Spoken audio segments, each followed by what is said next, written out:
Welcome to Revolutionary Optimism. Issues like economic hardship, a teetering democracy, and the worsening climate emergency have left many Americans feeling more despair than ever. Fortunately, physician, humanitarian, and social justice advocate Dr. Paul Zeitz has identified revolutionary optimism as a new cure for that hopelessness and cynicism. Once you commit yourself as a revolutionary optimist, you can bravely unleash your personal power, #unify with others, and accelerate action for repair, justice, and peace.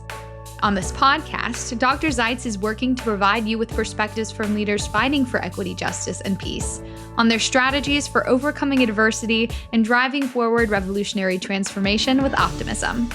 In this episode, Dr. Zeitz is talking with Vinay Orekondy. Vinay Orekondy is an attorney, mediator, community organizer, advocate, and coalition builder. Originally from Australia, he immigrated to the United States in 2019 and is now a U.S. citizen.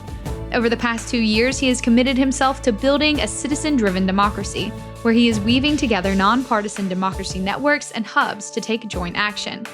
Vinay wears multiple hats these days, as he is a co-chair of the Braver Network at Braver Angels, a network of inter-partisan leaders dedicated to civic renewal.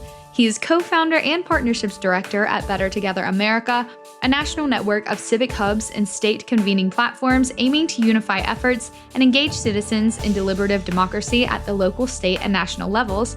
And he is also a senior advisor of the Grand Bargain Project, which is designed to unite Americans around a practical plan to advance 6 objectives, including economic growth, health, and education, that 90+% of citizens see as critical to their future. Finally, Vinay serves on the advisory group at #UnifyUSA, the interpartisan citizens' assemblies movement aiming to hit refresh on the U.S. Constitution through citizens' assemblies, co-founded by your host, Dr. Paul Zeitz. Today they're asking, how can collective citizen action refresh our Constitution and create a citizen-driven democracy? And what will it take to get there? Here's your host, Dr. Paul Zeitz. Hey, Vinay, welcome to the Revolutionary Optimism podcast. It's so great to have you here.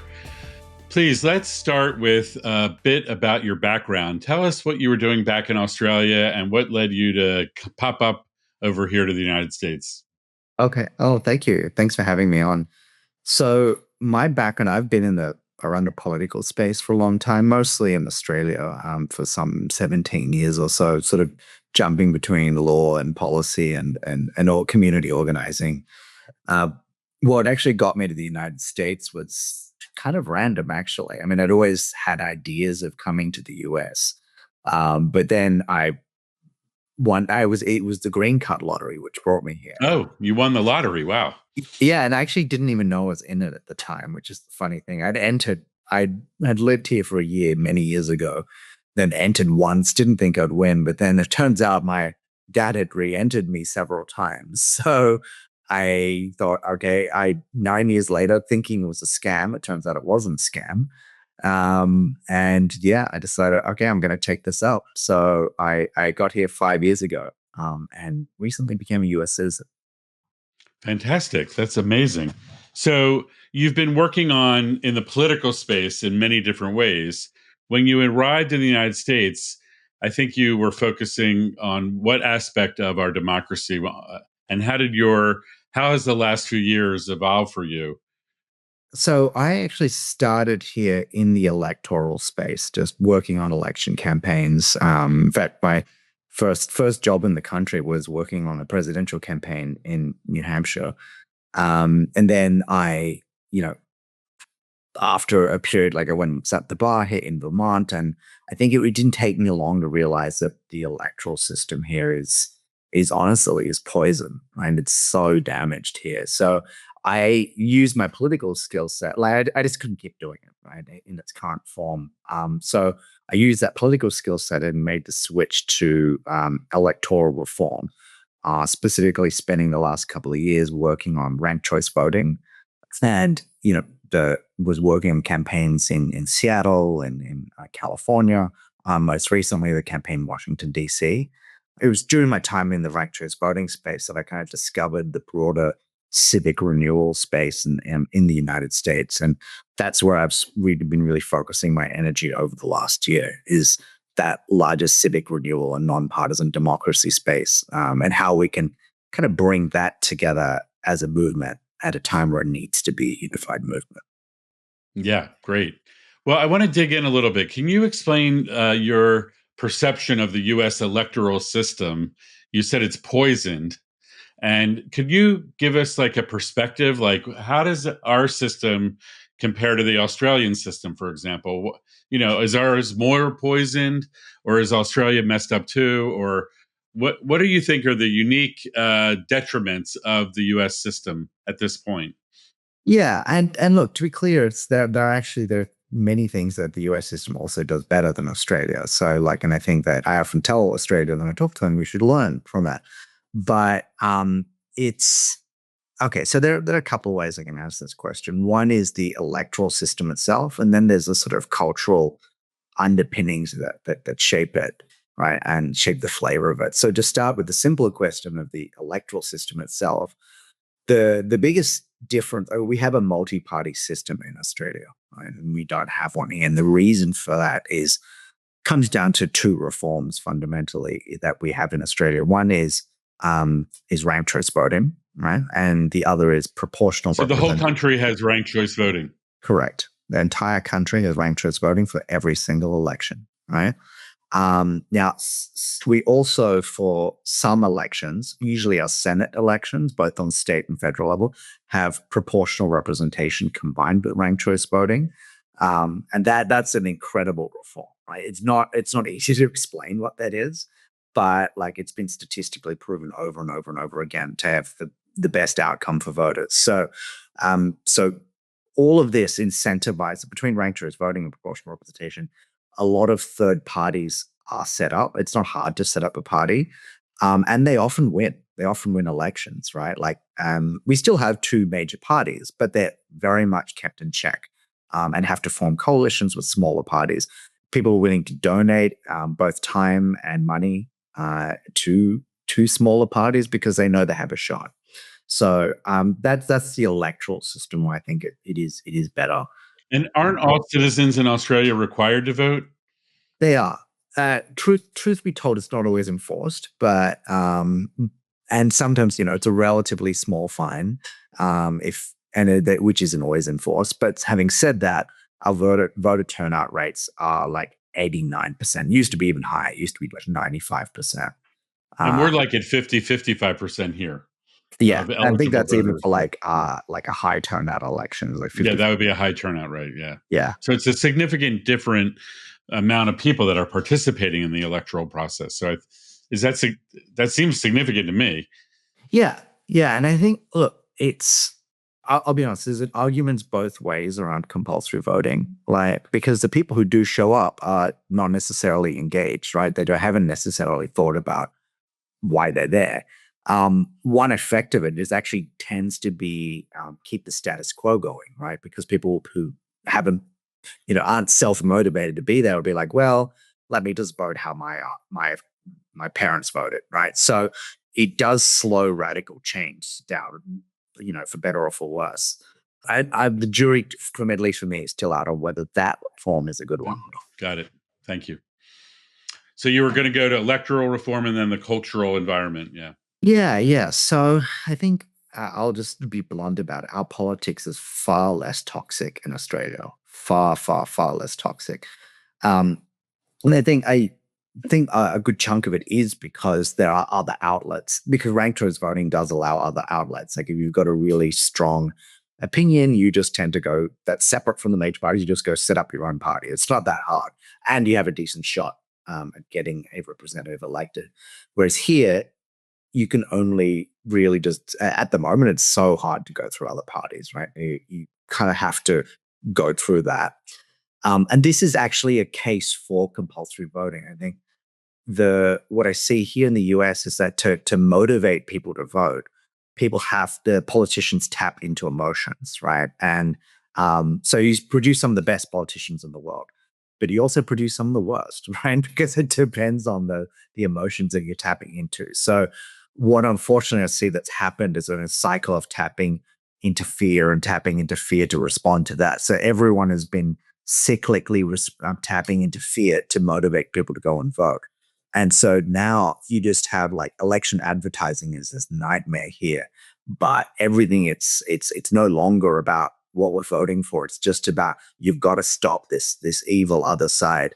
And so that cycle, this is nothing new. Like this has been going on in the US for a long time, but we can see that the consequence of it now is this sort of fear Well, imbued yeah, let system. me ask you something because while that's true, it's part of American culture over the long haul. I do think that since Citizens United got implemented, where there's unlimited dark money flowing into the political parties, that has increased the polarization. So I wonder, does Australia have some controls on corporate and private dark money influencing elections? Because that might be a big distinction between the two. Yeah, we do. We do. So there are limits. There are pretty fierce limits on how much you can donate. The advertising period is quite short. It's like the election period is 6 weeks, right? And you can't advertise outside of that 6 weeks. And even then, like television advertising is relatively rare. A lot of money gets spent on getting out the vote here, right? So between that sort of motivating factor and like literally going out and knocking on doors and dragging people in. So I mean, I guess as I'm talking, this all sounds like a good case for like compulsory voting, but there's but what you also start to see, yeah, there are caps, there's spending caps on how much you can donate. You also see, interestingly, and this is more subtle, but the impact of ranked choice voting has on money is because in a system where essentially it's two parties that one of them is going to win, it's a zero-sum game. If it's close, whoever has more resources will win, thereby giving more power to the donor. In a ranked choice system, it's really the public is the unknown factor there, right? It's unclear how they're going to rank. So I've spoken to lobbyists in Australia. It's like, why don't you proportionally give as much money as your American counterparts? And I says, because to be blunt, we can't control the outcome because there's too many parties that are a factor there. So I think that, like, while obviously, yeah, I'd say any reforms to remove money out of politics is critical here. I wouldn't underestimate that also the power of that one reform, which is already gaining momentum, that is ranked choice voting. Yeah, so because we haven't covered ranked choice voting on prior episodes, I want to take a couple minutes to have you really explain it to people. You've been referring to it, but I think it's important to how does it work? Why is it the right thing to do? And what are the arguments against it too? Because I know there have been even sometimes it's Republicans that are for it. Sometimes Republicans are against it.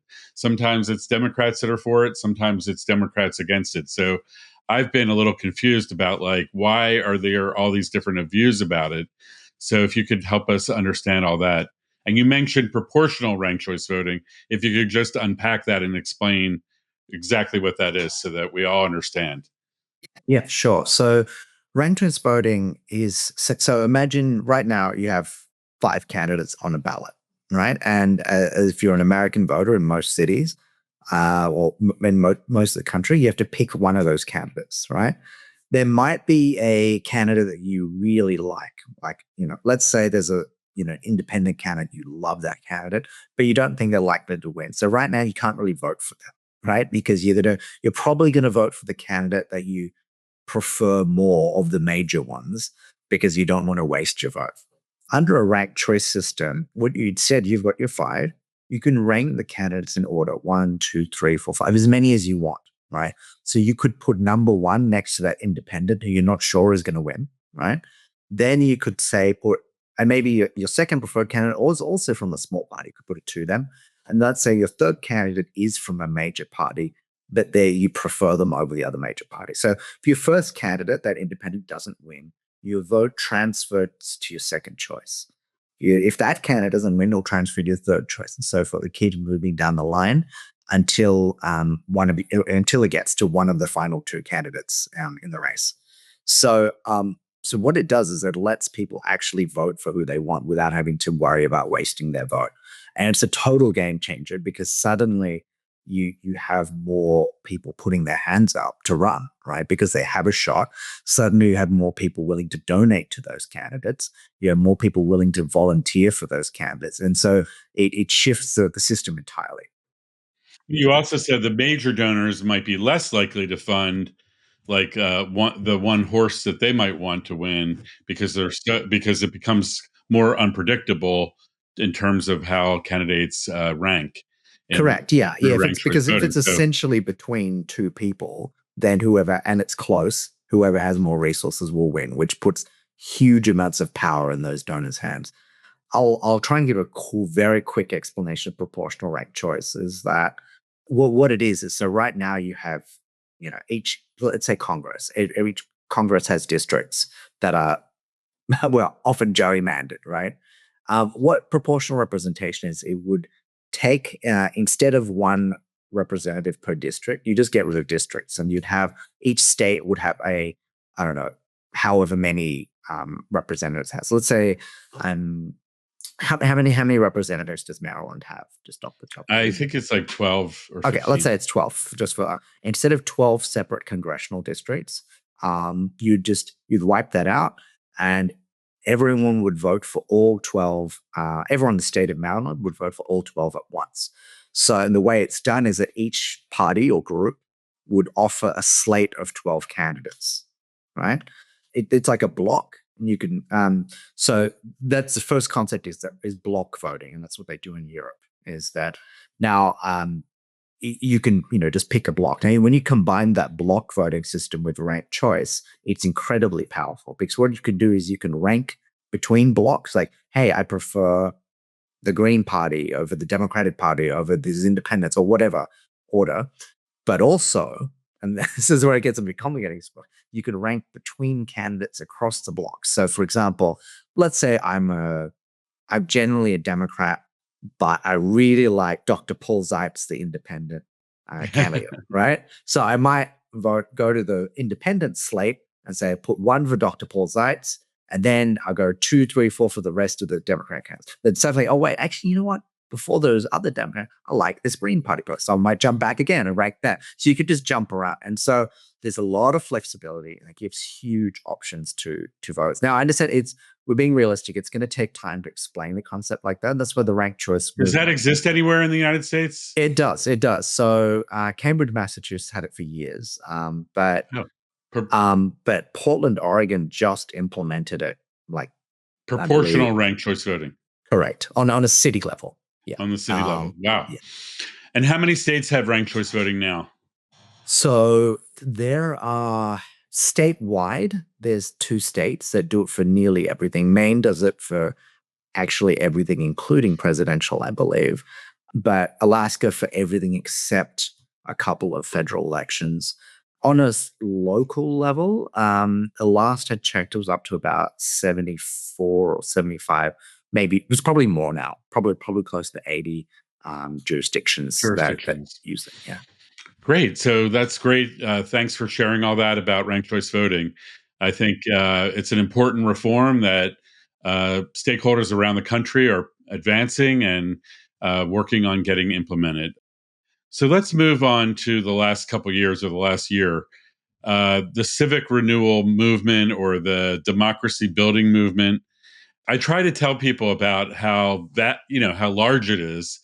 When you think about the democracy movement and the bridging movement, and then all the rights-based movements that are out there, what's your take on the state of the U.S.? Let's call it the pro-democracy movement. How are we doing, and what's happening out there? In the grassroots. Yeah. Well, democracy itself is in a bit of a challenging space at the moment. I don't think that's much of a secret. But I'd say that the democracy movement, there's 2 movements, if I can say it. There is a more partisan democracy movement that exists, has a more of an institutional flavor, right? So, for example, and it is associated with the Democrats, there's no doubt, that looks at, the institutions like the courts, at Congress, at elections, at voting rights, and says, look, that democracy is threatened, under attack. It needs to be defended firmly. And I agree with that. Having said that, there's a second democracy space, which I align with, which is much more, it's just completely nonpartisan. And it sees the importance, the vital importance of that space, but it also looks at, redefines democracy as community, right? Both for practical reasons, because you don't have the power to defend institutions unless you have power on the ground, but also that the locus of democracy itself isn't the voting booths. In this space, the locus of democracy is in the community itself, right? When people to come together to to do any number of things, from like community building activities, but most obviously when they come together to make decisions, when they engage in deliberative democracy, as opposed to representative democracy. So, and that is a space that is more willing to be critical of institutions, right? Or at least what the institutions have become. Because even before now, like, it's arguable that it's questionable whether this even was a democracy to begin with, given how much money had an influence on the state of affairs. Yeah, one clarification on that kind of ecosystem that you defined. You talked about the kind of democratic centered democracy, institutional democracy movement, and then a nonpartisan community civic renewal space. I understand that. I would also say, or let me ask you, do you think there's also like a counterpart to the duopoly has its ecosystem? I think, where you have the whole democratic architecture, fighting its perspective, and then you do have a Republican counter perspective, and that is institutionalized. There's large think tanks and networks, and that's where a lot of the dark money is also conflated into those movements too, I would say. So that's like the dominant flow of funding and money that's trapped in this duopoly. Yeah, and the Republican Party is a complex creature at the moment, in the sense that, I mean, it's getting simplified, I suppose, but it's like, and they have a reasonable case to make that they are Democratic. I mean, they did win the election, right? And that there is a case to be said about populism being democracy, right? Like that, if these people want this, then surely that is democracy, right? But you also have to say that while not caring about guardrails, right? If you think that the guardrails don't matter, if whatever the people collectively or cutting to current system seem to want, even if like essentially 50% of the population are fiercely against it, well, that's democracy, right? So it is democracy, but with a deeply sort of authoritarian flavor to it. Where we're caught in, really, if we zoom out for a moment, is between this sort of institutionalist vision of democracy, which is, it's about the institutions themselves and they're incorruptible and they're wonderful.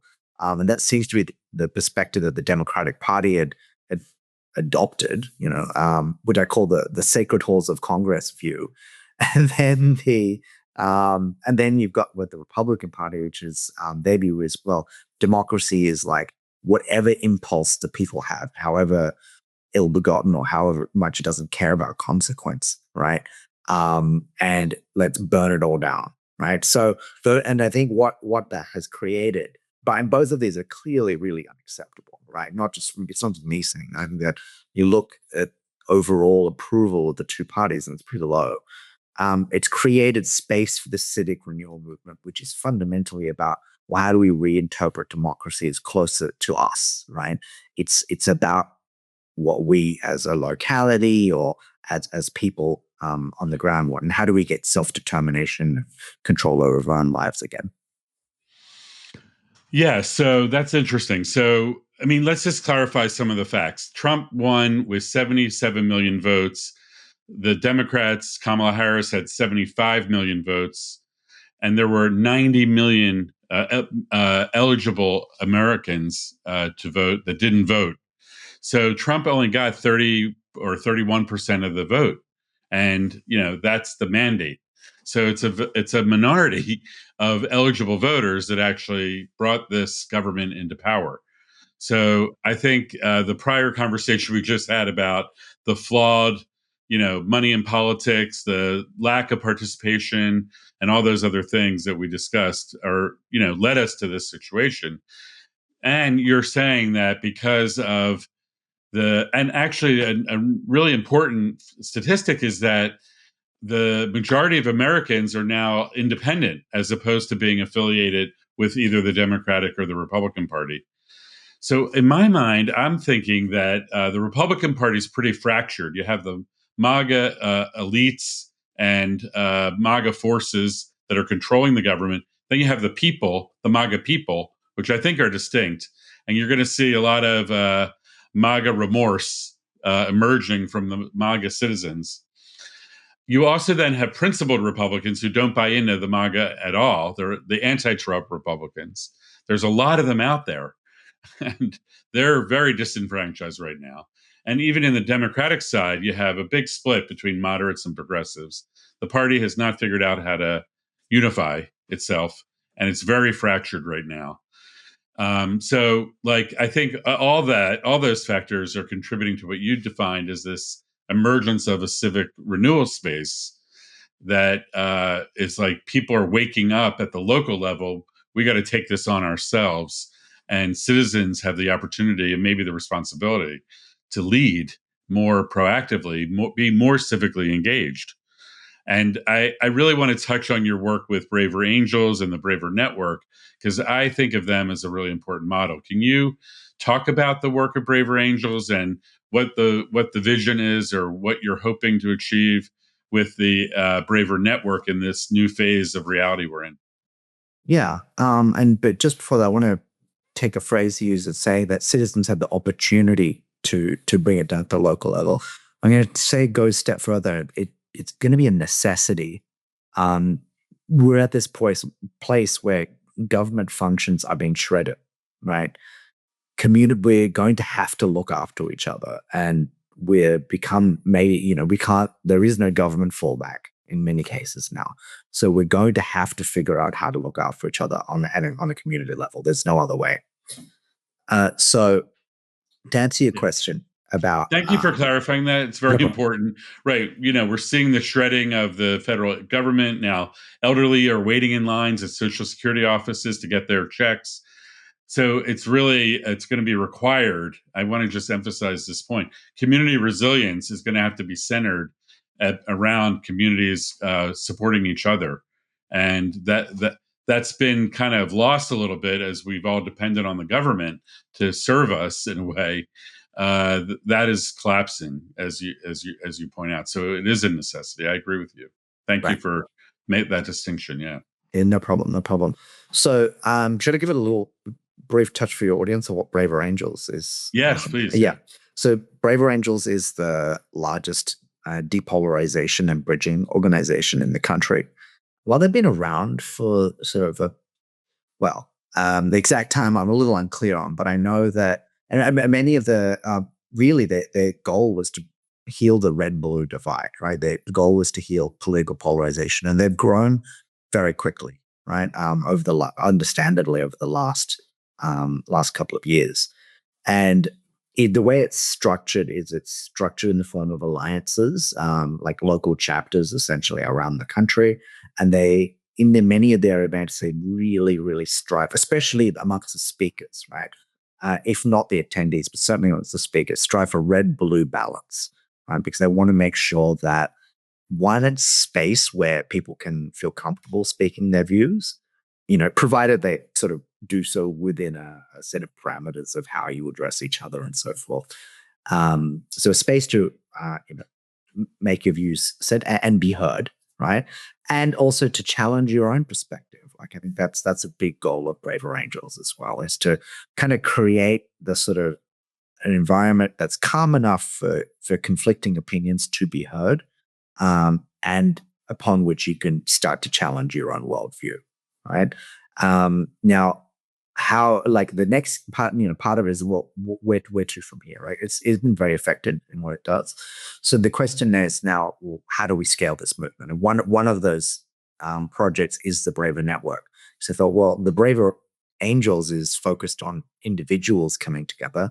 But what if we had did the same thing with organizations? And many organizations are struggling with polarization, whether it be within their employee base or how to interact with the communities that they serve and so forth. So Braver Network is catering to all sorts of organizations, not just businesses, but faith groups, advocacy groups, and so forth. And there's potential there as well with that we're currently exploring, and still a relatively new entity about like how can the organizations be involved in the deliberative democracy process too. Yeah. So yeah, I have participated in Braver Angels, and I've really kind of dug in to understand it a bit. I really appreciate the way that they've done a deep dive in understanding like the ideological frameworks and the historical context of belief systems. And they've done that for both blue and red, and probably there's more diversity as well that they understand. And they've created spaces not just to have dialogue and depolarization, but they had gone and they are going into problem solving. And actually, I know that they were involved on the Hill in the last cycle. I don't know what they're doing now with the Problem Solvers Caucus. And so the majority of Americans agree on how to solve most complex issues, paradoxically. The duopoly that we talked about divides people on purpose for political power and leaves us with a broken system that doesn't allow us to solve the problems, despite the fact that Braver Angels is one of those places where they've tested it out and they can get to a consensus with red and blue people that are trying to work on problems. Do you have any examples of? You mentioned something about an immigration initiative. If you could talk about that, that would be really relevant. Yeah, that's still being planned at the moment. Okay. But what I'll do is I'll give it the what immediately preceded it, which was their Trusted Elections Initiative, which is concluded. They brought together representatives of many of the different alliances. I think about 30 of their local alliances. They ensured it was strongly balanced, like it was straight 50-50 red-blue. And the prompt was, how could we increase trust in elections? And they sat together, they came together in person and debated it for days and came up with a really interesting report, which came up with solutions that I hadn't seen before. I'll give you one example. There was, many of the Reds were concerned about secure elections and said, we want to make sure that people who vote have the right, like are actually credentialed to vote, through some sort of ID. And the Blues were saying, sure, we're concerned it's actually not easy to get to be able to vote, right? To get that credentials. And we don't want this to be used. And we're scared that it's being used as a way to strip people of their right to vote. So what they came up with, and this is just one element of it, was saying, yes, you need to show ID to vote, but it's the state should be mandated to provide that. Like it's a state requirement to give people ID. And I was like, okay, and I just hadn't heard that proposed as a solution before. It's usually up to this person to get it. Yeah, and so by the time that if it's up to the person, like it will be too late before when it's time to vote, or they'll be like, I don't know if I can be bothered doing all that. So so the solution, everyone was really happy with that, and I was like, okay, well, database into now. If you imagine if you applied this kind of setting to like any number of issues, to guns, to immigration, to anything, and so they've. To that end, you mentioned the immigration initiative. They are looking at a much larger initiative around immigration that's very similar. That's going to happen over the course of 2 years, I believe, which is holding dialogues in many different local alliances around the country, and then the data will then feed into a centralized report, which will be collated again. So that's at this point we're now in the deliberative democracy space, essentially. Yeah, great. That's where we want to head. So how many local groups does Braver Angels have? At last count that I'm aware of was 115. Okay, great. And is that in all 50 states, or they're not in all states yet? I'm not sure. Okay. I'm not sure. Let's take that out, editors. Take out that last question about, how many states. Thank you. Great. So I want to move. I want to keep evolving with you and all the places that you're serving. I know that you have been a major co-founder and head of partnerships for something called Better Together America, and I'm really super excited about Better Together America because it's this first time ever, as far as I know, a network of civic hubs and state convening platforms that are being brought together to really support each other and learn and grow and expand the civic muscle that we need for thriving communities and for implementing the visions of the Grand Bargain Project, the objectives of the Grand Bargain Project, and also many other things, local priorities. So tell us about the origins of Better Together America. I know you were in it from the outset, and where's it at now, and where's it want to go? Sure. So it's kind of gone through a couple of iterations, and I started thinking while I was working with the Make Choice movement about how do we pull this movement together. Like we're heading for a crisis. If not, we're not already in one. We need a really strong, non-partisan civic renewal movement and democracy space. A lot of I wasn't the only one asking this question. One of my co-founders, Caleb, was also asking this question, and we were. He was part of it, or he was part of a group called the Inter-Movement Impact Forum, which is bringing people together nationally to figure out questions like this. One of the things we figured out quite quickly was that it has to happen on the local level, right? That's when actual movement building will occur. And there are many, many thousands of probably millions of people actually active in this movement through local chapters. Like how many people are in Rotary? How many people are in Brave Angels? How many people are in AmeriCorps, right? And all the other countless organizations. At last count, it was like 15 to 20,000 organizations. But they're not connected to each other locally, right? So the first step we thought is we've got to connect them together locally.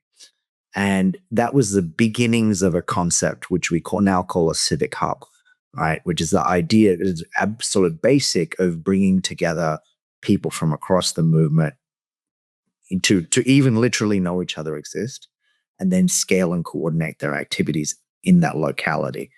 Now, the concept has evolved a lot since then, right? Because what we started to realize is that this moment is calling for community around small d democratic values, right? It's calling for deliberative democracy. It's calling for collaborative problem solving. It's calling for community.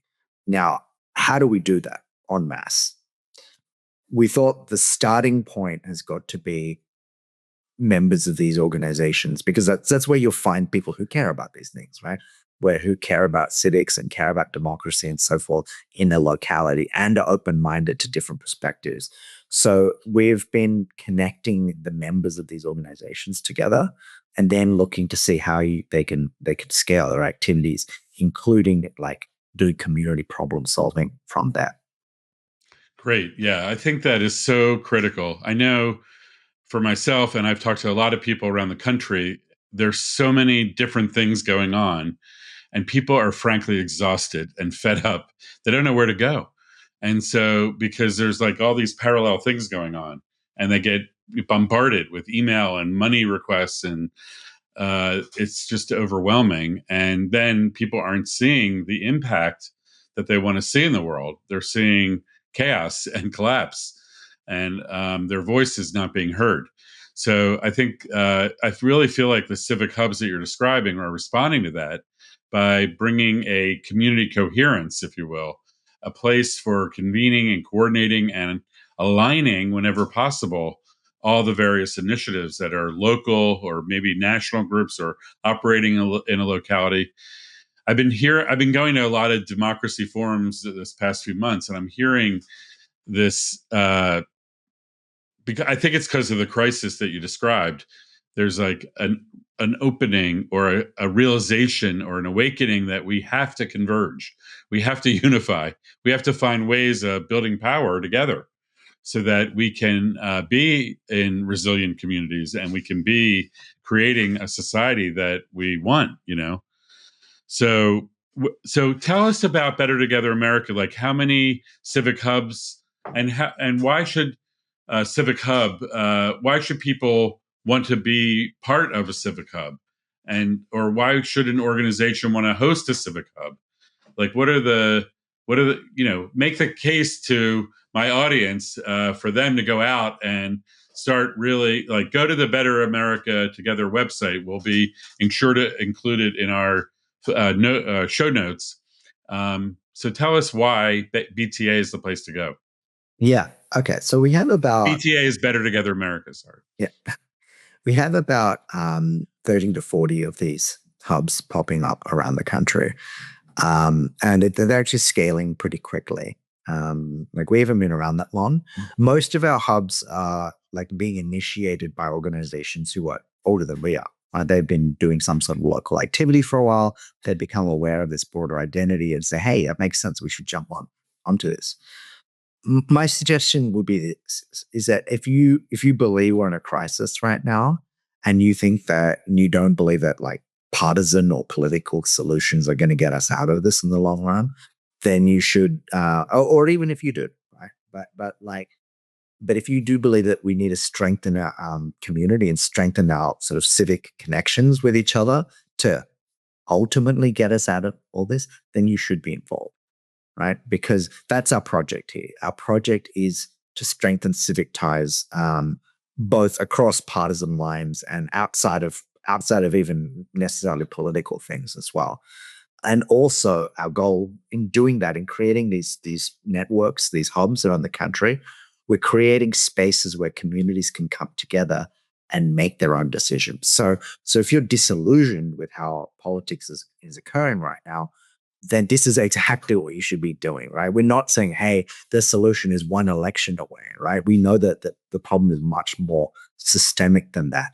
We're saying that the solution is you, right? You are the solution, you and your community, right? So come and meet your community. Come and find people who care about doing something in your locality about this, and then start to plan together and dream and vision what your community can be together, and just start, right? We're going to give you the tools so you can do that. So you don't have to wait for a politician. You don't have to donate. You don't have to go and knock on doors. You just start doing it, right? And that's the key.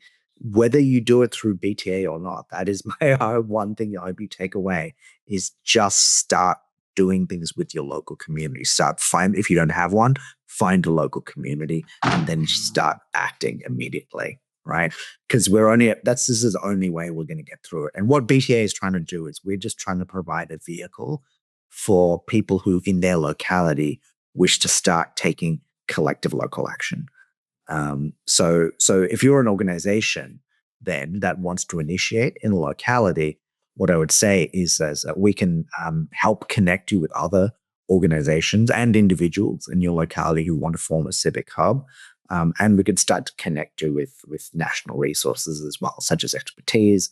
And increasingly, it looks like through collaborative fundraising across our space as well. Yes. That's a lot. I'm just trying to take it in.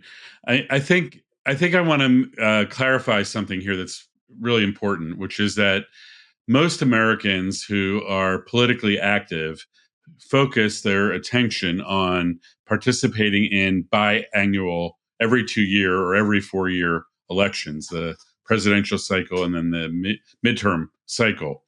And those are elections that are held, at the federal level, state level, and local level on that kind of cycle. So then they participate by picking candidates and donating to campaigns, or trying to get behind a candidate, or they're involved with getting out the vote for elections.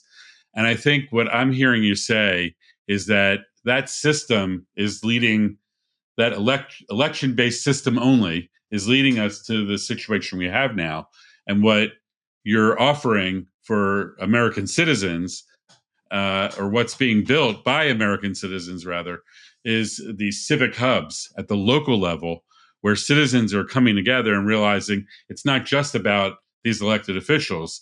That's part of our role as citizens, but we also have another role, which is to figure out how to build community resilience, figure out how to come up with solutions, do deliberative democracy, and possibly even host citizens' assemblies as one way of, finding out what a broad range of people believe the solutions should be. So that's a really important new lane, or or a lane you want to really expand and strengthen. Do I have that right? Yeah, yeah, and I can frame it another way. Is that let's look at the word democracy, right? The rule of the people. It requires a demos, right? It doesn't. A demos isn't like going in as an individual into a voting booth, right? That's not a demos, right? That's an individual right, and that's important. I don't want to say that that's not important, um, but we've been atomized, and we've like the problem is that by only associating democracy with electoral systems, we've allowed this atomization to continue, right? And our economic system is probably the primary reason for that atomization, right? So what's happened is that we now broken it. We have no, we often don't talk to each other except online where we're screaming at each other about politics, right? So as a result, we're all weaker, right? We've all become as powerful as just ourselves against this very powerful system. So even from a system perspective of I want to have power to do something, you have to find other people, right?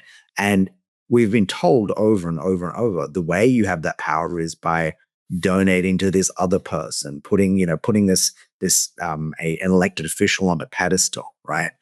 That should have never been the point. The point was always each other, right? So we've got to rediscover that, what it means to be each other, and then we'll have the collective power to reform the system in any number of ways that we want to. Okay, well, that's a good segue to hashtag Unify USA. And I just want to acknowledge and appreciate your guidance and support of that effort that I'm very involved in. I want to share with you a kind of brief couple sentences about the way that we're thinking about it and have you respond to it, from a Unify USA perspective. The Constitution is the operating system of our government. If we don't rewrite the code, we'll keep getting the same broken outcomes, no matter who's in power.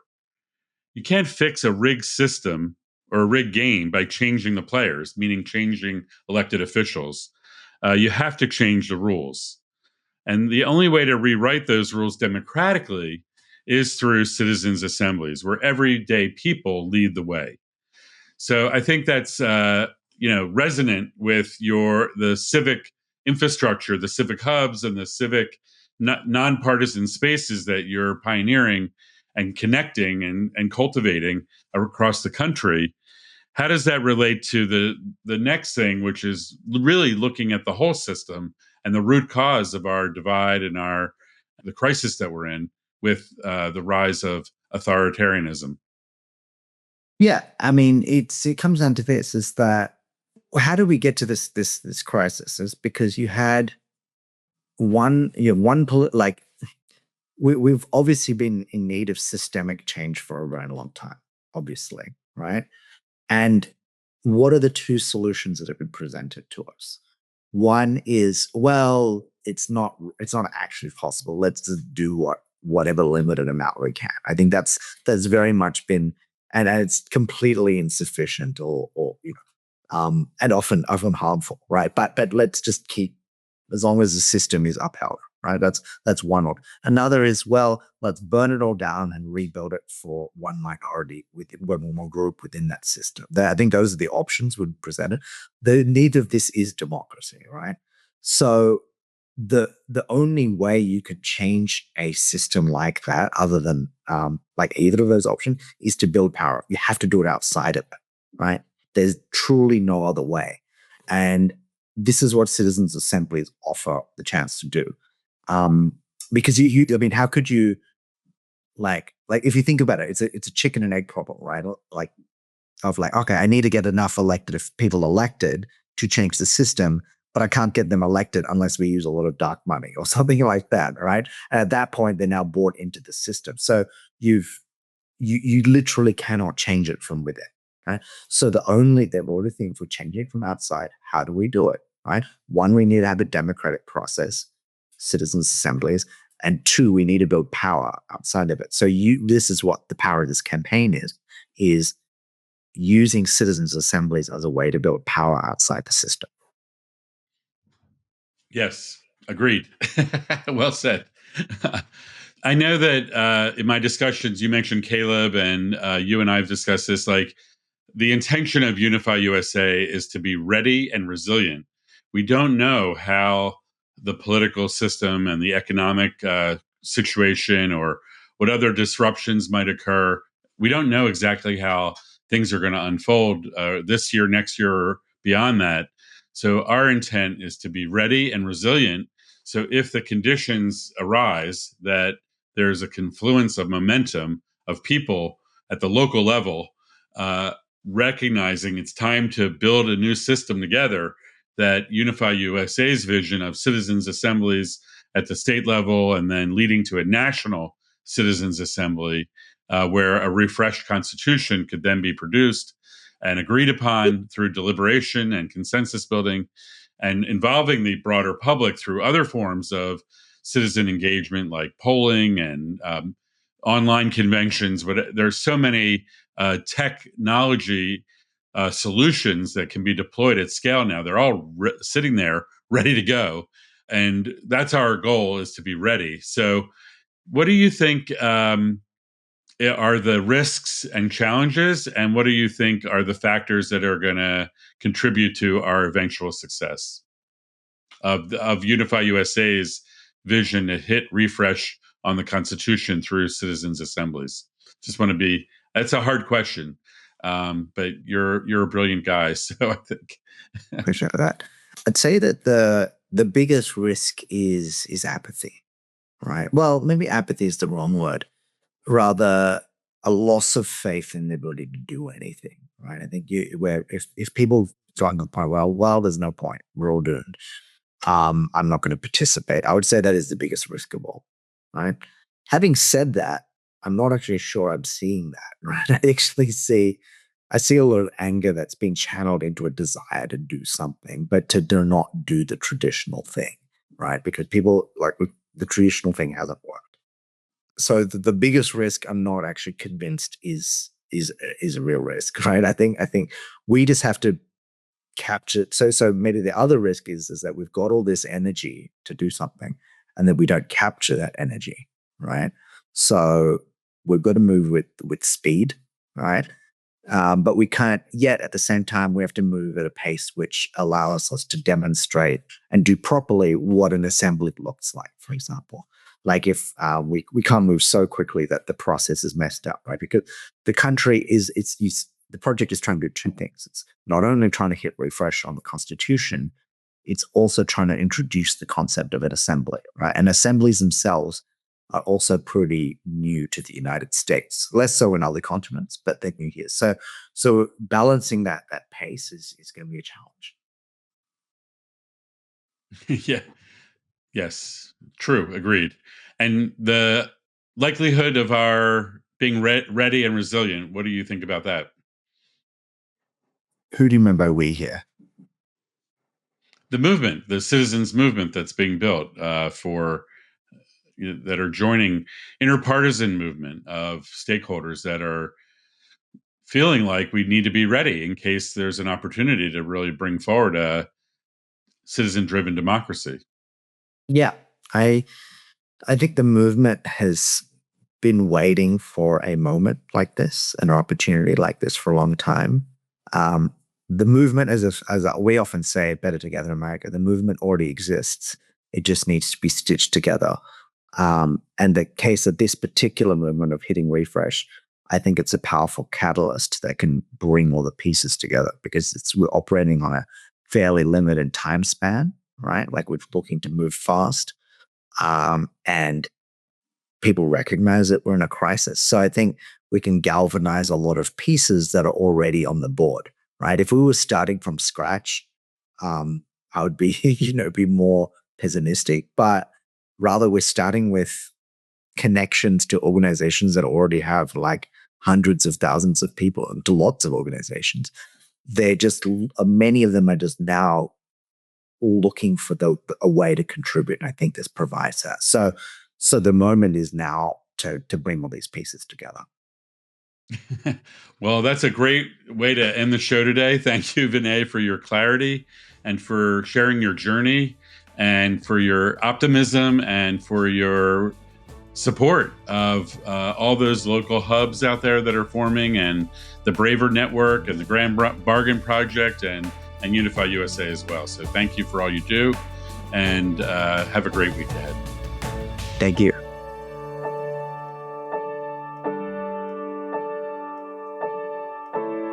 Wow, that was a fascinating episode with Vinay Orekondy, a lawyer and democracy activist from Australia who's now a U.S. citizen working on democracy here.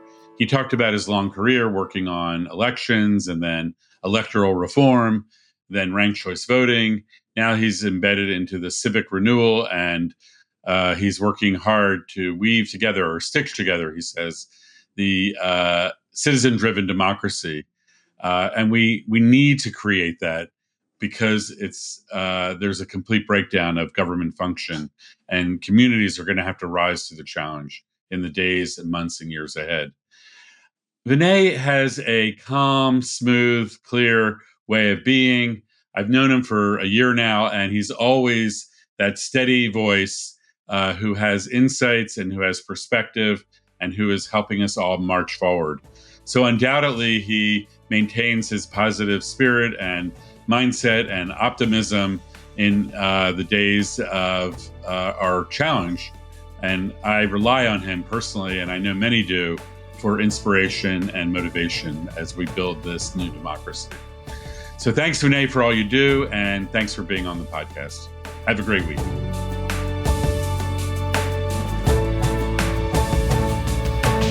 Are you ready to be part of the peaceful revolution?